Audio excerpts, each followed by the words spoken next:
Hello, coucou, bienvenue sur la chaîne Pro Épanoui. Comme d'habitude, je suis ravie de te retrouver ici. Aujourd'hui, on va parler d'organisation. Je sais que parmi nous, il y a plein de personnes, surtout les femmes. Elles ont plein de choses à gérer.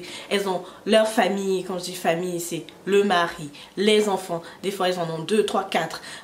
Elles ont leur activité de salarié. Elles ont leur business à côté. Des fois, elles ont 1, 2, 3 business à côté. Elles ont des activités associatives, des activités de bénévolat. Bref.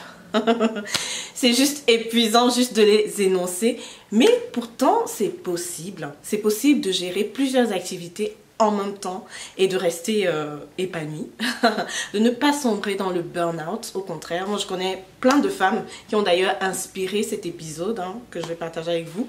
Plein de femmes qui ont plusieurs activités en parallèle de leur vie de salarié, de leur vie de maman, de leur vie de femme au foyer, etc. Mais qui ne sombrent pas du tout dans le burn-out, qui gardent le sourire, qui ont même du temps pour voir leurs amis, du temps pour passer du temps en famille, du temps en fait. Tout est question d'organisation, donc restez jusqu'à la fin, je vais partager avec vous 3 clés simples mais efficaces qui feront désormais la différence en fait. Si vous vous sentez aujourd'hui un peu débordé, un peu dépassé par mille et une choses à gérer, des fois c'est juste, des fois c'est juste le boulot et la vie à la maison qui débordent en fait. Mais quoi qu'il en soit, les conseils qui vont suivre s'appliquent à vous, s'appliquent à toutes les situations. Quel que soit ce que vous avez comme activité, quel que soit ce que vous traversez pour vous sentir débordé, à la fin de la vidéo, vous aurez des conseils. Si vous les appliquez, franchement, vous sentirez mieux et vous apprécierez mieux votre temps quoi. On a tous 24 heures hein. On a tous 24 heures et on n'a pas qui ont plus de 24 heures par jour que d'autres. On vit tous 24 heures en une journée et vraiment ce qui fait la différence entre les filles qui s'en sortent au milieu de tout ça et celles qui sont un peu souvent sous l'eau, c'est juste une question d'organisation. Mais quand on dit organisation, c'est très vaste. Donc restez jusqu'à la fin de la vidéo et je vous donnerai 3 clés nécessaires, efficaces, qui vous aideront à réaliser vos différents objectifs dans chacun des plans de votre vie. Voilà. Donc avant de démarrer, comme d'habitude, je t'invite à t'abonner si ce n'est pas le cas. Et si c'est le cas, fais comme si j'avais rien dit et let's go. Alors le premier conseil que je vais partager avec vous, c'est l'anticipation. Anticipation, qui dit anticipation dit planification, mais vraiment la base c'est l'anticipation. Je pense que une des raisons pour lesquelles on est souvent très débordé, on se dit ah non, j'ai pas fait ça, ah non, il faut que je pense à ça, ah non, j'ai oublié ça. Ben c'est juste parce que évidemment on l'avait pas anticipé, donc on l'avait pas planifié et donc voilà, soit on oublie, soit on le fait mal, soit on le fait à l'arrache à la dernière minute, etc. Le plus challenging, mais pourtant le plus essentiel et crucial, c'est vraiment l'anticipation et la planification. Les deux vont de pair en fait.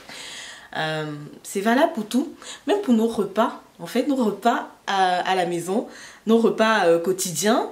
Je me rends compte que depuis, en plus c'est, voilà, petit coucou à Sonia. Je crois que c'est elle qui m'avait donné l'idée une fois dans un échange entre copines. Elle disait que elle, dès l'instant où elle savait juste ce qu'elle avait à préparer dans la semaine, ça se passait très bien. Elle faisait sa cuisine sans souci. Et c'est vrai que moi, les semaines où j'applique ce conseil, où j'anticipe en début de semaine tous les repas que j'aurai à faire dans la semaine, en fait ça se passe très bien. Vraiment je me retrouve pas à la dernière minute à improviser quelque chose qui au final ne me plaît pas. Mais par contre les semaines où j'anticipe pas, c'est là que je suis souvent dans le rush à commander Uber Eats ou des trucs comme ça, bref, qui ne font pas du bien ni au budget, ni à la santé, etc. Bon. On va pas entrer dans les détails. Donc tout réside dans l'anticipation et la planification. Et l'idéal, c'est de le faire toutes les semaines. Et pour les meilleures d'entre nous, elles auront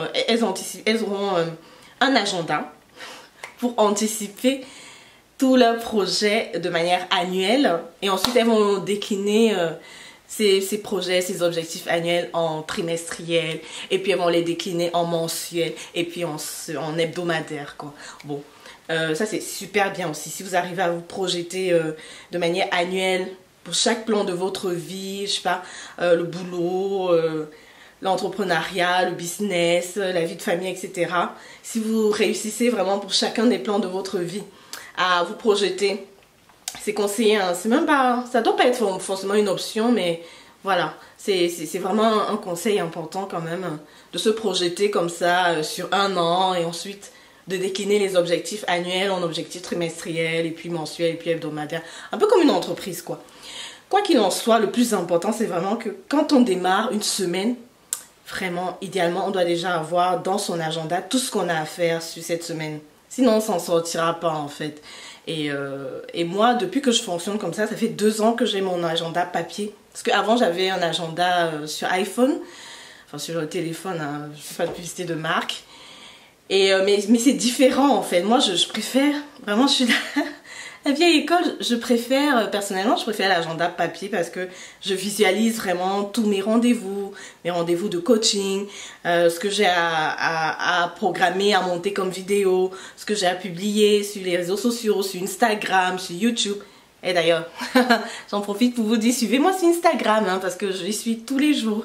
Donc voilà, je programme tout ça, j'anticipe tout ça et je le fais. En fait, qui anticipe fait, j'ai envie de dire. En tout cas, moi, c'est un peu mon credo, c'est comme ça que je fonctionne. Et je l'ai compris en observant, justement, en interrogeant toutes ces femmes super dynamiques là, qui sont sur tous les plans et qui s'en sortent très bien.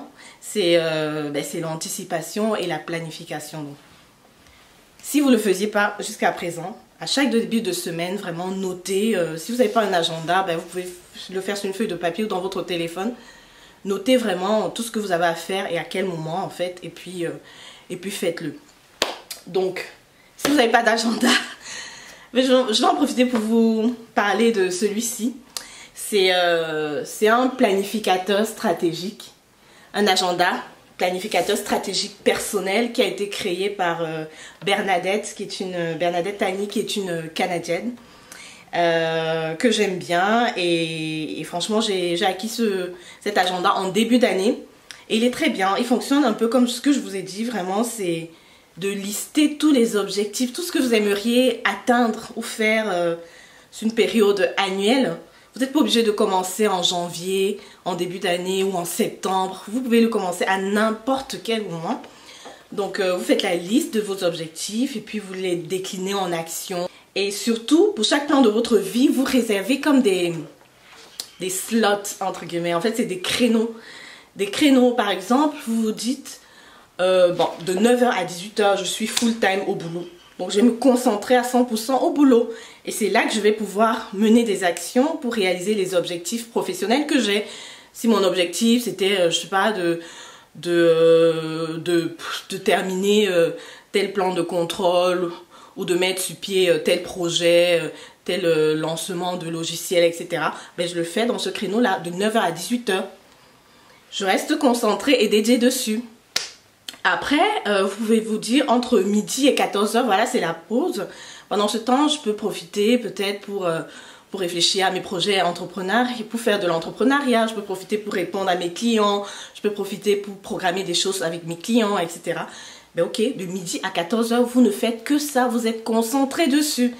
Et puis, si vous vous dites, ok, à partir de 18h, c'est le temps que je dédie à ma famille. Donc, je suis injoignable pour le boulot, injoignable pour les business. De 18h à, je sais pas, 20h ou 21h, je m'occupe des enfants. Et c'est vraiment le temps où je suis à 100% avec eux. Faites-le. Donc là, vous êtes à 100% avec vous. Si votre téléphone sonne, si c'est un client qui vous appelle, vous décrochez pas. Si votre chat, vous ne décrochez pas. Parce que c'est le temps que vous aviez prévu. C'est vraiment la plage horaire que vous aviez prévue pour être dédié à 100% à cela. Donc là, je me rends compte qu'en fait, j'ai embrayé sur l'objectif, sur le conseil numéro 2 déjà. Alors, j'ai embrayé déjà sur le conseil numéro 2, qui est du coup la discipline. Donc, une fois que vous avez anticipé et planifié vos plages horaires, vous les respectez. Vous êtes vraiment dédié à ce que vous aviez défini. Comme ça, pour chaque plan de votre vie, vous avez réservé des cases. Et si vous les respectez, vous allez pouvoir atteindre les objectifs que vous aviez prévus en début de semaine ou en début d'année. Voilà. Donc, juste pour revenir sur l'agenda, en fait, ce qui est bien, c'est qu'il permet aussi d'évaluer après votre discipline un peu. Parce que je crois qu'il y a une page dédiée où vous pouvez faire une sorte de courbe et voir un peu où est-ce que vous en êtes entre ce que vous étiez assigné comme objectif et ce que vous avez réalisé à la fin, quoi. Donc, ah oui, c'est une courbe comme ça à peu près. Je sais pas si vous verrez bien à la caméra. Moi, j'ai pas encore rempli la courbe, hein. Mais voilà, je sais pas si vous allez bien voir. Donc voilà, si vous voulez l'acheter, je vais mettre le lien en barre de description. Il est vraiment très utile et très efficace. Chapeau Bernadette. Donc voilà, discipline et focus.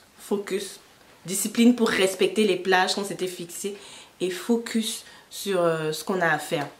Alors le dernier conseil que j'ai à vous donner, c'est franchement profitez quoi. Dans ce planning, vous pouvez inclure des temps de détente. Moi, je mets souvent des séances manicure ou coiffure. Vous pouvez tout mettre, mais aussi des moments à vous pour vous sentir bien, pour vous détendre, pour que vous ne soyez pas frustré. Il n'y a pas que le travail, le boulot à la maison, le boulot. Non, il n'y a pas que ça, mais vraiment, et c'est ce qui est bien avec cet agenda, c'est que vous pouvez prévoir aussi des temps à vous. Bien sûr. Comme ça, je pense que au bout d'un an, vous serez épanoui, content, satisfait d'avoir atteint vos objectifs, mais sans avoir le sentiment d'avoir sacrifié votre temps en fait. D'avoir, voilà, vous aurez l'impression vraiment d'avoir vécu des temps de qualité. Voilà, j'espère que tous ces conseils vont vous aider vraiment à ne plus vous sentir débordé, mais à profiter pleinement des temps de votre vie. On se retrouve à très bientôt pour une autre vidéo. N'oubliez pas de vous abonner et d'activer les notifications si ça n'avait pas encore été fait. Et en attendant la prochaine vidéo, moi je suis présente tous les jours sur Instagram. Donc suivez-moi aussi si ce n'est pas encore le cas. À bientôt. Ciao.